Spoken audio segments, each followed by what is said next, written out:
وإذ قال لقمان لابنه وهو يعظه يا بني لا تشرك بالله إن الشرك لظلم عظيم ووصينا الإنسان بوالديه حملت أمه وهنا على وهن وفصاله في عامين أن اشكر لي ولوالديك إلي المصير وإن جاهداك على أن تشرك بي ما ليس لك به علم فلا تطعهما وصاحبهما في الدنيا معروفا واتبع سبيل من أناب إلي ثم إلي مرجعكم فأنبئكم بما كنتم تعملون يا بني إنها إن تك مثقال حبة من خردل فتكن في صخرة أو في السماوات أو في الأرض يأتي بها الله إن الله لطيف خبير. Asbabun Nuzul Luqman ayat 13-16. Al-Hafidz Ibnu Katsir berkata dalam tafsirnya dari Sa'ad bin Abi Waqqas radhiyallahu anhu, ia berkata, aku adalah seseorang pria yang amat mencintai ibuku, tetapi setelah aku masuk Islam, ibuku itu berkata kepadaku, hei Sa'ad, agama apa ini? Kulihat engkau mengada-ada, tinggalkanlah agamamu ini atau aku akan mogok makan dan minum sampai aku mati. Dengan begitu engkau akan tercemar lantaran aku, yaitu engkau akan dituduh sebagai pembunuh ibunya. Begitulah lalu aku berkata kepada ibuku, hei ibu, jangan engkau kerjakan itu semua, tetapi aku juga tidak bakal meninggalkan agamaku ini untuk selama-lamanya, karena faktor apapun. Ibuku nekat. Sehari semalam sudah mulai tidak makan dan tidak minum. Pagi harinya sudah tampak sangat letih. Hari kedua dia tidak mau makan juga dan badannya sudah semakin bertambah letih. Hari ketiga pun tidak mau makan dan badannya semakin bertambah letih. Melihat keadaan yang demikian itu, aku kemudian berkata kepada ibuku, hei ibu, ketahuilah demi Allah, seandainya engkau mempunyai 100 nyawa, lalu nyawa itu keluar satu persatu dengan bertahap, namun aku tetap tidak akan mau meninggalkan agamaku ini karena faktor apapun. Jika engkau sudi, makanlah, dan jika engkau tidak sudi, jangan makan. Melihat keteguhan saat yang demikian itu, akhirnya ibunya mau makan. Lalu Allah menurunkan ayat, dan jika kedua orang tuamu itu sungguh-sungguh memaksamu agar engkau menyekutu aku, dan seterusnya. Makna ayat 13. Ayat 13 ini berbicara tentang nasihat Luqman kepada putranya yang dimulai dari peringatan terhadap perbuatan syirik. Luqman menjelaskan kepada anaknya bahwa perbuatan syirik itu merupakan kezaliman yang besar. Syirik dinamakan perbuatan yang zalim karena meletakkan sesuatu bukan pada tempatnya. Imam As-Swabuni menafsirkan la tusyrik billah dengan menyatakan jadilah orang yang berakal, jangan menyekutukan Allah dengan apapun, apakah itu manusia, patung, atau anak. Beliau menafsirkan inna syirka lautulumul azim dengan menyatakan perbuatan syirik merupakan sesuatu yang buruk dan tidak kezaliman yang nyata. Karena itu siapa saja yang menyerupakan antara khalik dengan makhluk tanpa ragu-ragu, orang tersebut bisa dipastikan masuk ke dalam golongan manusia yang paling bodoh. Sebab perbuatan syirik menjauhkan seseorang dari akal sehat, dari hikmah, sehingga pantas digolongkan ke dalam sifat zalim, bahkan pantas disertakan dengan binatang.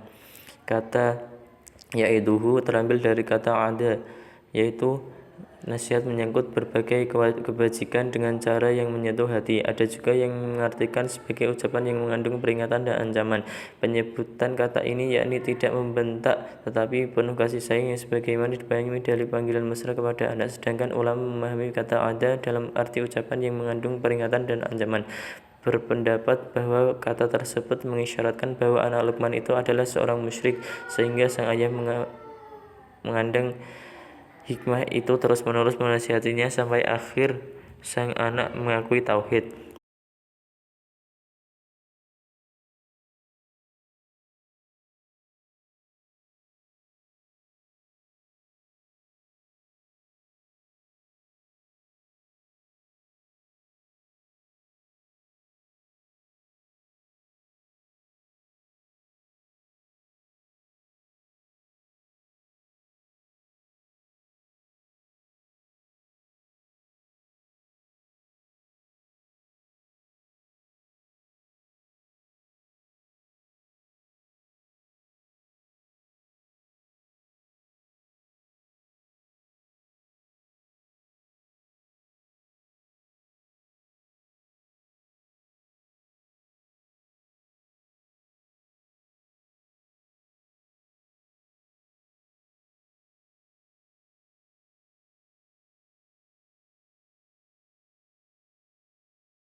Makna ayat 14.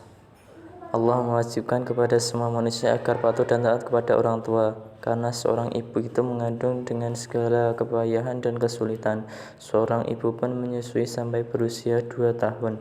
Allah mengharuskan pula agar bersyukur kepadanya atas semua nikmat yang diberikan dengan cara melakukan semua bentuk taat, dan hendaknya berterima kasih pula kepada orang tua dengan cara melakukan kebaikan dan taat, karena semua akan kembali kepada Allah dan Allah akan membalas semua perbuatan yang dilakukan manusia.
Makna ayat 15, yaitu menerangkan bahwa jika orang tua memaksa untuk mempersekutukan Allah, maka janganlah mematuhinya.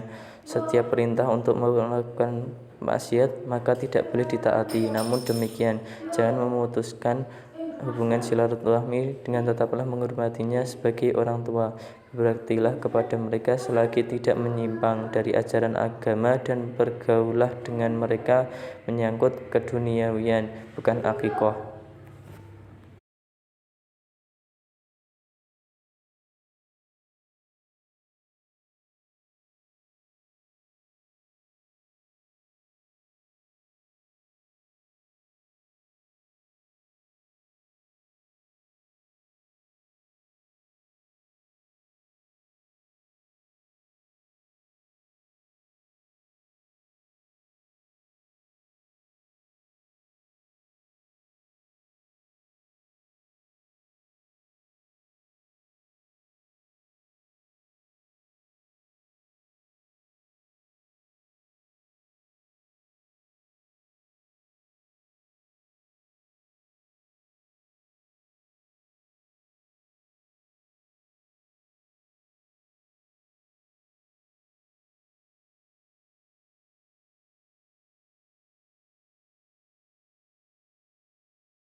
Makna ayat 16,